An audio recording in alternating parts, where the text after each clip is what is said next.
Professor Wole Soyinka has slammed President Bola Tinubu's nationwide address on Sunday as he failed to address the attacks on #EndBadGovernance governance protesters by security agencies.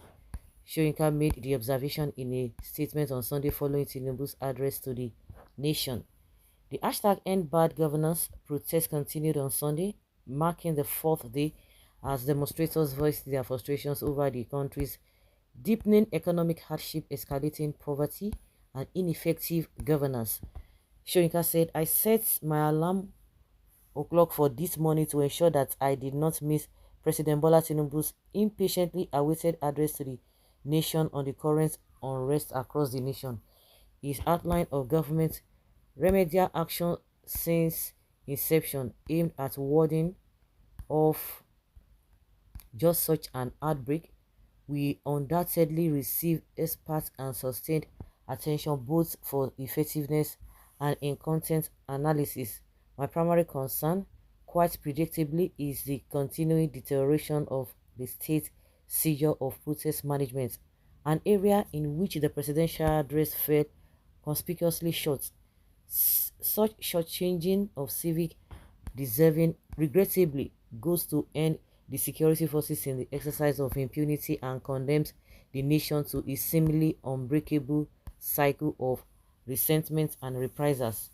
Live bullets are state response to civic protest that becomes the core issue. Even tear gas remains questionable in most circumstances, certainly an abuse in situations of clearly peaceful protests.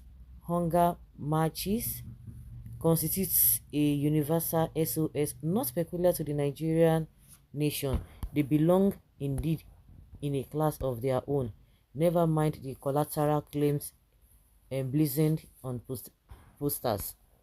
They serve as summons to governors that a breaking point has been reached, and thus a testing ground for governance awareness of public desperation. The tragic response to the ongoing hunger marches in parts of the nation, and for which notice was served, constitutes a retrogression that makes or takes the nation even further back than the deadly culmination of the watershed NSAS protest. It evokes pre-independence, that is colonial, act of disdain, a passage that induced the late-stage pioneer Hubert Ogunde's folk opera Bread and Bullets, ending that nationalist serial persecution and proscription by the colonial government. Soyinka noted that the nation's security agencies cannot pretend unawareness of alternative models for emulation, civilized advances in security intervention. He said NII will recall the nationwide 2022-2023 edition of what is generally known as the Yellow Vest movement in France.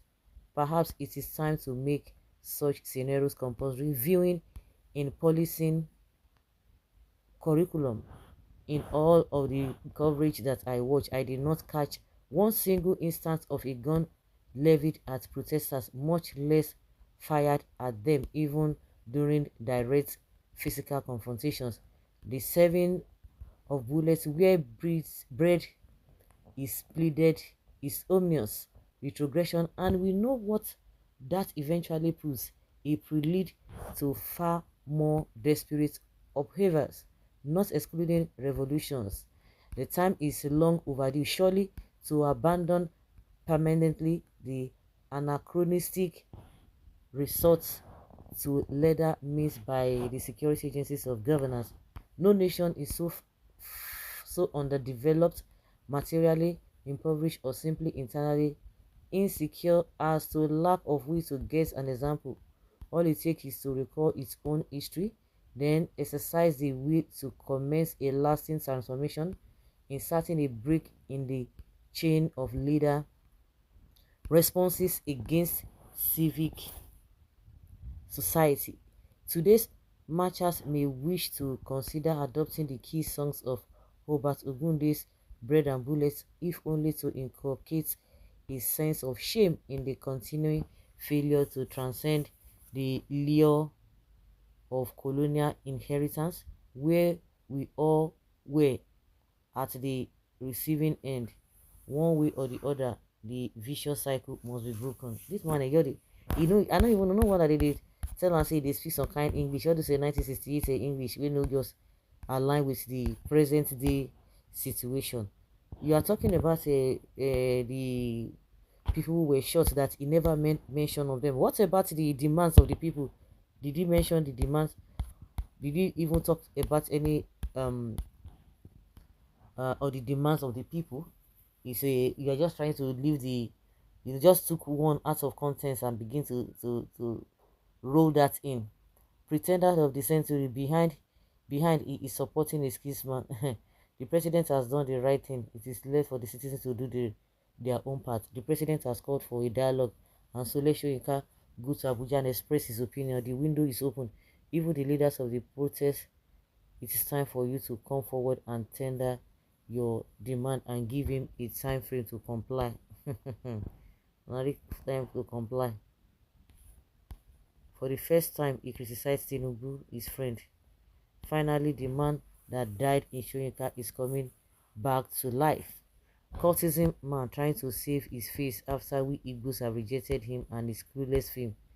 Not only that, among others, the address fell short of capturing the key issues of local refinery of petroleum products to stop the wasteful impositions and the issue of insecurity that has made farmers flee their farmers, which is the main cause of the food crisis the nation is currently facing. He only touched one of the symptoms. If Shoyinka have the guts, let him come out and protest the same way he protested against Goodluck Jonathan. Good, he's found his voice. Hope he doesn't lose it again. As for Tinubu's broadcast, I don't even really blame him. He actually read what is written for him. Hmm. Everyone reasonable, every reasonable Nigeria would not agree with Tinubu on the matter. Hmm. When Tinubu will finish, they go wear Yoruba people graduation gown to survive their Fonja brother rulership. People like you are the reasons why Southerners keep calling us brainless. Thank you for showing them that they were right. Professor Gbajue thinks politics is literature. He blows hot and cold. He should enjoy the government he helped enthrone. The man speaks with two sides of his mouth. Thank God we have already known him better. Funny, this is coming from a man who has supported his friend Tinubu as he unleashed economic terror on Nigerians to an extent that Nigerians now miss failure Buhari. The only respect left in him is to keep quiet. Yeah, till death. He refused to make a change. Then he will see more from Nigerians. Did he forget that Nigerians were up to 200 million in numbers? If they come out in totality, also Aso Rock will not contain them. So guys, I don't know what you make of what Shoyinka has said, because as far as I'm concerned, he never said anything. Like somebody said, he would have just been quiet. Leave your comment down there guys, and let's have your take on this. Thank you.